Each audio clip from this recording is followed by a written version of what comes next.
महंगाई की चक्की में पिसे अवाम पर एक और वार की तैयारी। आज गैस महंगी होने के इम्कान। सुई नौदरन की साल में तीसरी बार गैस की कीमतों में इजाफे की दरखास्त पर समाअत आज होगी। गैस की कीमत 4,489 रुपये फी MMBTU करने की तजवीज़। कीमत बढ़ने से बिलों में औसतन 155% तक इजाफे का इम्कान। इजाफे के इतलाक 1 जुलाई से करने की दरखास्त। सुई नौदरन ने इससे पहले भी गैस की कीमतों में 147% तक इजाफा मांगा था। सुई सदरन ने भी ओखला से गैस की कीमतों में 274 रुपये 40 पैसे फी MMBTU इजाफे की दरखास्त की थी। इजाफे से जिस तारीफ का गैस बिल पहले 100 रुपये था वो 600 रुपये, जिसका 600 रुपये है वो 1500 हो जाएगा।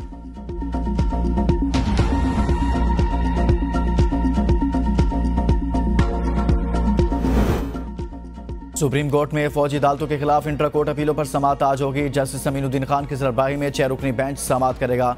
Justice Mohammad Ali Mazhar, justice Hasan Azhar Rizvi, justice Shahid Waheed, justice Musarrat Hilali और जस्टिस इरफान साद खान बेंच का हिस्सा हैं।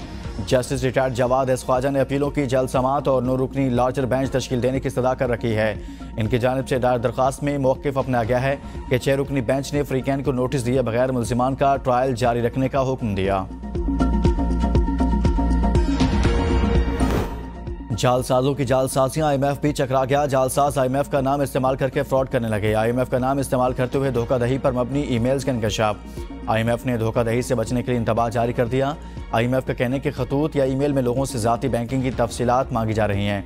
IMF किसी तीसरे फरीक के जरिए हुकूमतों के दरमियान मुआहदा या अदायगियाँ नहीं करता। न ही तीसरे फरीक के जरिए इजाज़त, तस्दीक, निगरानी या मुआवनत की जाती है।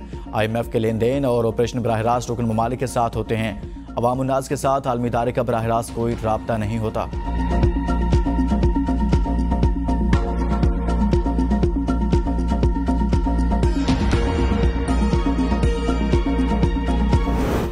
लीगी रहनुमा हनीफ अब्बासी की अपनी पार्टी के रहनुमाओं ख्वाजा आसिफ, जावेद लतीफ़ और मोहम्मद जुबैर पर तनकीद। ख्वाजा आसिफ से मुतल्लिक़ कहा, एक आदमी कहता था मुझे तो व्हाट्सएप पर जितवाया गया, अब वो उनके खिलाफ बात करता है, इससे कद नहीं बढ़ेगा।